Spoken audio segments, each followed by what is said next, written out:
Somewhere in your phone or a friend's, there's a photo, empty room, new keys held up to the camera, a smile that doesn't show up in most other photos that year.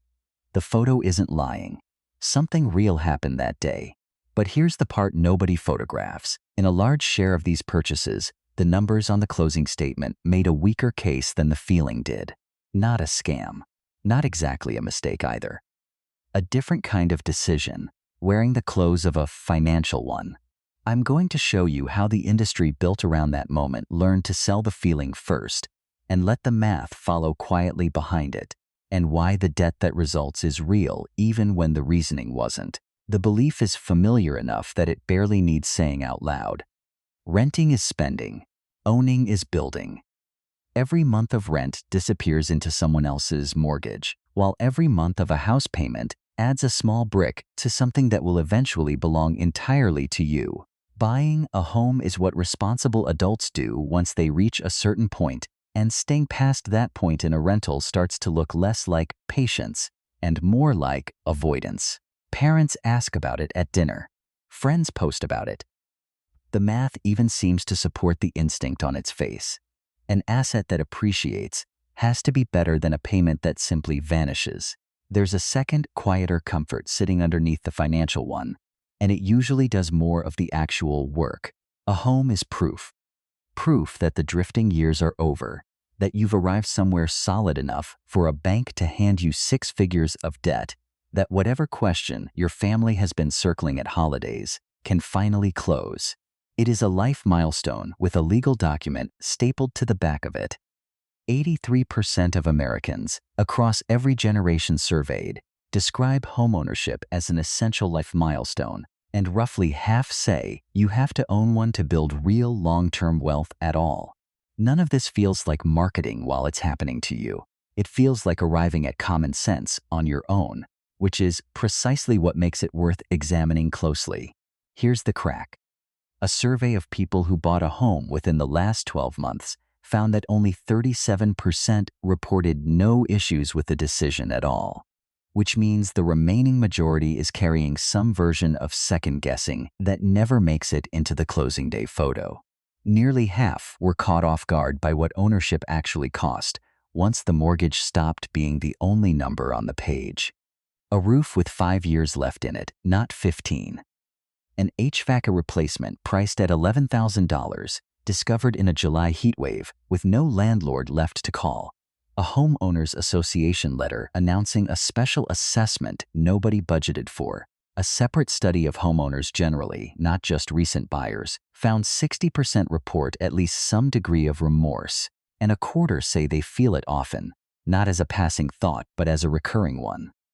45% admit they spent more than they'd originally planned to, and more than half were surprised after the fact by what the total cost of ownership actually came to once maintenance was added to the mortgage. The generational split makes the pattern harder to dismiss as noise. Baby boomers, who bought decades ago into a market that has since appreciated dramatically underneath them, report the fewest regrets by far. Millennials and Gen Z, buying into today's prices at today's rates, report the most. The mechanism doesn't appear to be about home ownership itself failing people. It appears to be about the gap between what a purchase was expected to deliver emotionally and what it turned out to actually deliver financially. And that gap has been widening as prices and rates climb. The people buying most recently feel this fervor, not because they're less careful, but because the numbers today leave less room for error than they used to. The median existing home is now selling for a little over $440,000, financed at close to 7%, against a median family income of roughly $107,000. Run the principal and interest alone against take-home pay, and it lands near a quarter of monthly income before tax, insurance, maintenance, or the furniture required to fill rooms that used to be someone else's problem.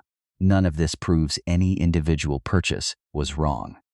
It means the purchase was answering a question the buyer wasn't fully aware they'd been asked, and that question wasn't primarily about money. The mechanism is called identity-driven buying, and the definition matters more than it sounds like it should. It isn't simply that people feel good about owning a home. It's that the identity stakes get loaded into the decision before the financial analysis ever starts, so that the analysis stops being a filter and becomes a formality. The numbers aren't used to decide whether to buy. They're used to justify a decision that was, in most practical senses, already made the moment the identity question got attached to it. That attachment isn't accidental, and it isn't new. Trace it back and it starts with a deliberate campaign, not an organic cultural drift.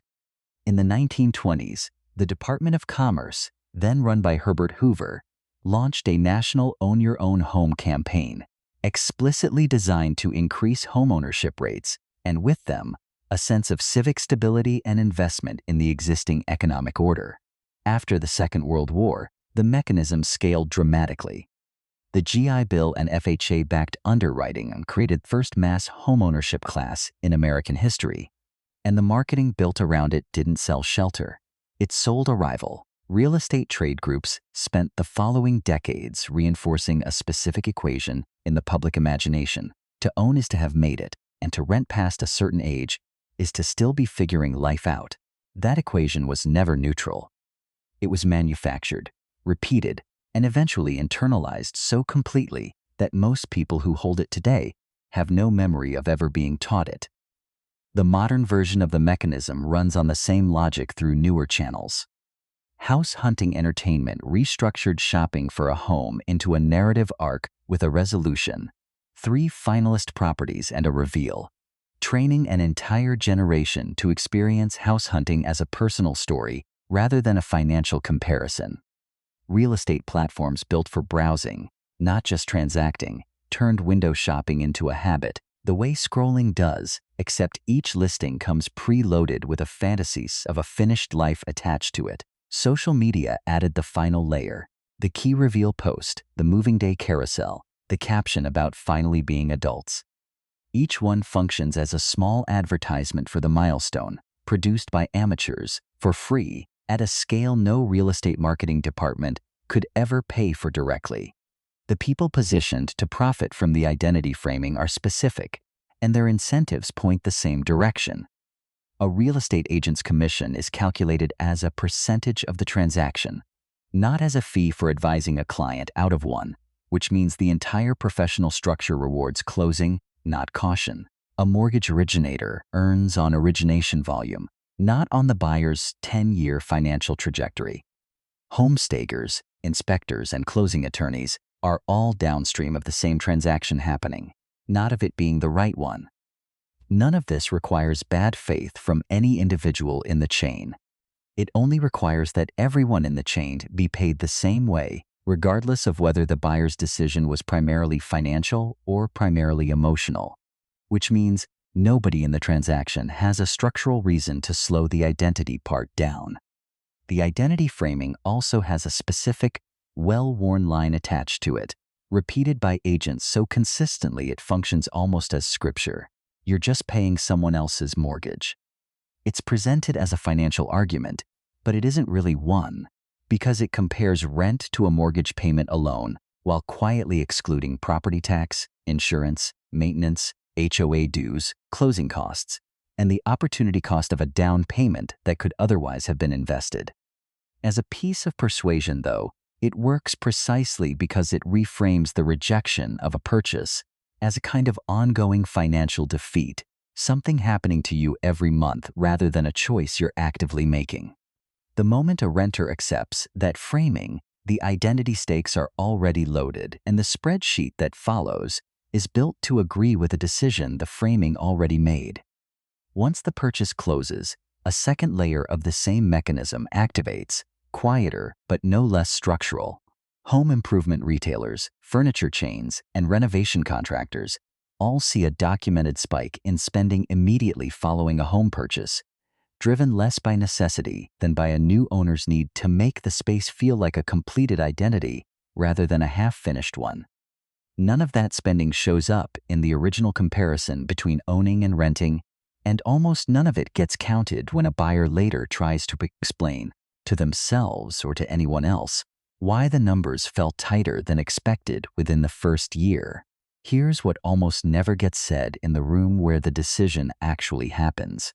The closing statement records a transaction. It doesn't record the reason. A signature on a 30-year loan looks identical, whether it was driven by a spreadsheet or by a wedding announcement, a milestone birthday, or a parent's question at dinner that had started to feel less like curiosity and more like a verdict. The paperwork doesn't distinguish, the bank doesn't ask, and the interest accrues at the same rate either way.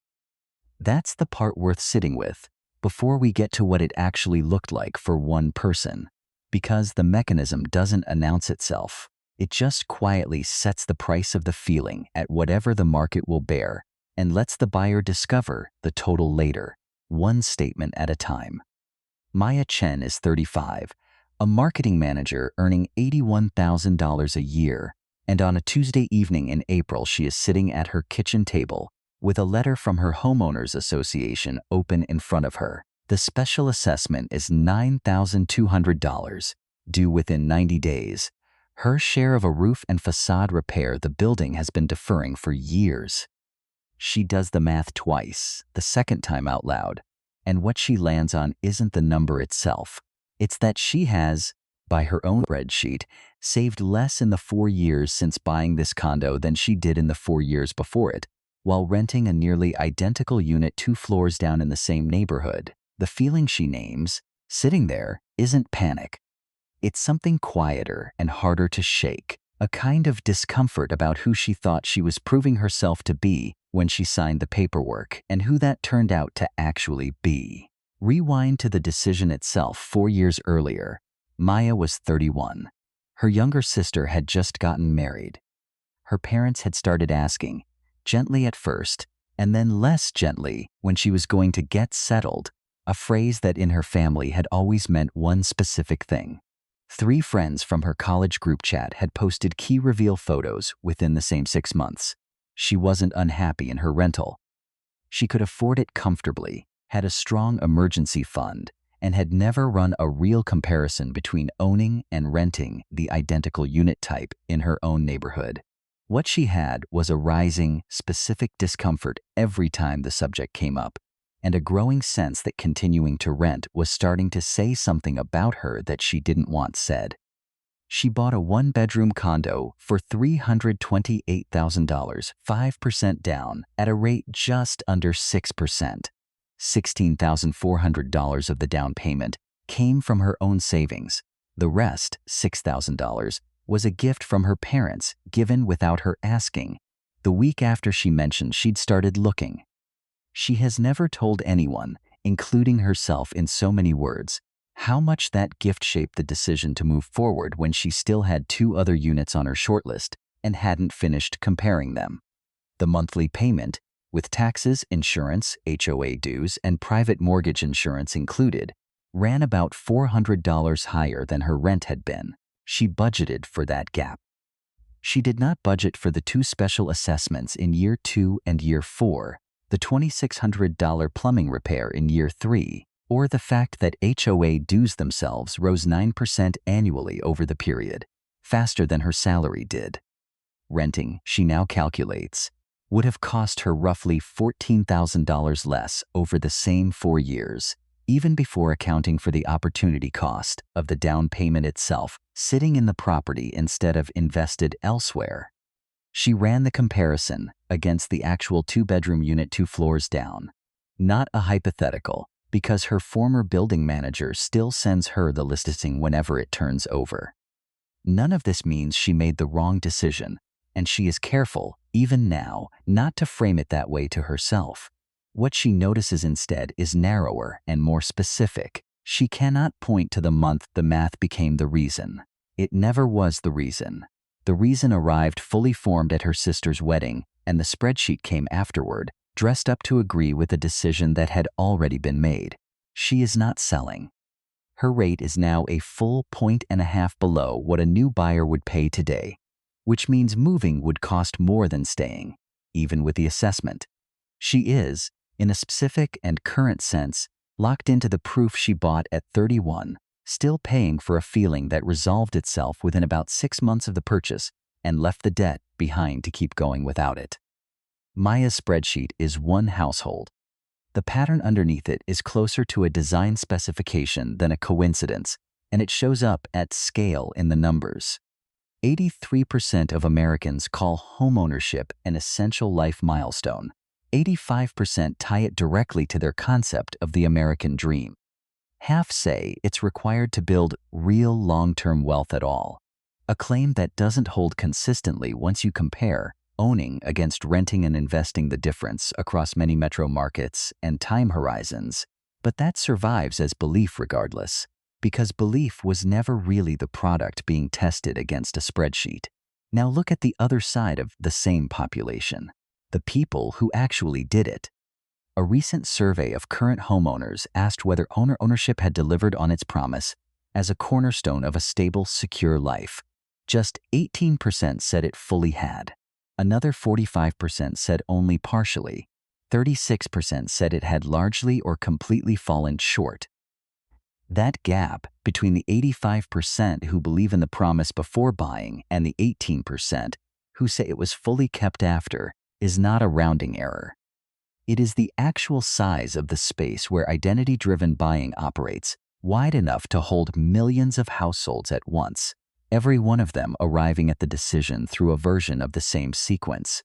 A milestone, a comparison, a discomfort, a purchase, and a spreadsheet built afterward to make peace with it. The industry built around this gap has no structural incentive to close it. An agent's commission doesn't shrink because the buyer's reasoning was emotional.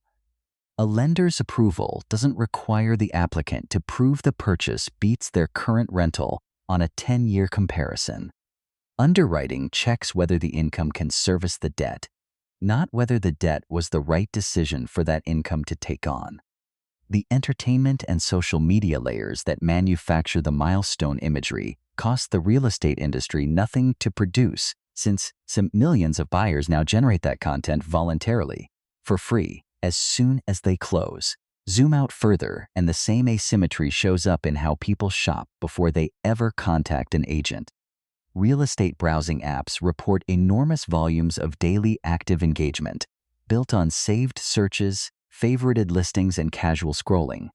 That functions much closer to aspirational window shopping than active transaction research. The same behavioral pattern retail and social platforms already monetize elsewhere. And the generational data underneath all of it tells its own story. Homeownership among adults under 35 has fallen from roughly 44% in the mid-2000s to under 38% today. A structural decline, not a temporary dip, even as the share of young adults who call ownership an essential milestone has stayed high. The aspiration hasn't shrunk at all. Only the ability to act on it without financial strain has, which is exactly the condition under which identity-driven buying does its most damage, since a harder purchase pursued for the same emotional reason simply means a larger identity premium paid on a smaller margin for error. Every incentive in the chain rewards the transaction happening. None of them are positioned to ask, out loud, in the room, whether the transaction is answering a financial question or a different one entirely, dressed in financial language because that's the only language a 30-year loan document is willing to speak. Here's the redefinition worth sitting with. A mortgage is not proof of adulthood. It is a financial instrument that happens to double as one, in a culture that ran a decades-long campaign to make sure the two would feel indistinguishable at the exact moment someone is signing. Confusing the instrument for the proof doesn't just change how a person feels about the purchase. It changes the price they're willing to pay for it, because a person buying proof will pay more, waive more contingencies, and tolerate more downstream cost than a person buying an asset on its financial merits alone. The identity premium is real, even though it never appears as a line item anywhere on the closing disclosure. Remember the closing statement. It records a transaction. It doesn't record the reason, and that's precisely why the reason is worth naming before the paperwork exists, not after. The comparison that matters isn't owning against renting in the abstract, a debate with no fixed answer because it depends entirely on the numbers of a specific market, a specific rate, and a specific person's actual plans. the comparison that matters is narrower and harder to run honestly. What would this exact purchase look like on the spreadsheet alone, with the milestone, the wedding, the parents' question, and the group chat entirely removed from the room? If the answer changes once those things leave, the purchase wasn't primarily financial, whatever the loan documents say about interest rates and amortization schedules. None of this is an argument against buying a home, and it isn't a case for renting instead. Both are financial structures with real trade-offs that shift by market, by rate environment, by how long someone stays put. What identity-driven buying actually costs isn't the decision to own. It's the removal of the decision from the category where it could have been evaluated clearly, replaced with a category where the outcome had already been decided by something that had nothing to do with amortization at all. The distinction matters because it changes what the buyer is actually equipped to do afterward. Someone who bought primarily on the financial merits can revisit the decision on financial terms if the terms change, refinance, sell, adjust. Someone who bought primarily to answer an identity question has no equivalent instrument. There's no refinancing the sense of having arrived, no selling the relief of the question finally going quiet at the dinner table. That version of the purchase gets paid for once, emotionally, in the first months, and then keeps getting paid for financially every month after, long after the thing it was actually bought to resolve has already been resolved. The debt that follows is completely real. The reasoning that proves it, in a large share of these cases, was never quite what it appeared to be at the closing table, smiling, holding a set of new keys up to the camera. The most dangerous debt isn't on your credit card. It's the life you borrowed. If you already own, here's the question worth sitting with quietly, not answering out loud. Separate from the house itself, what would you have paid specifically just for the feeling? Identity-driven purchases are rarely evaluated for what they actually cost, because the cost was never calculated in the first place.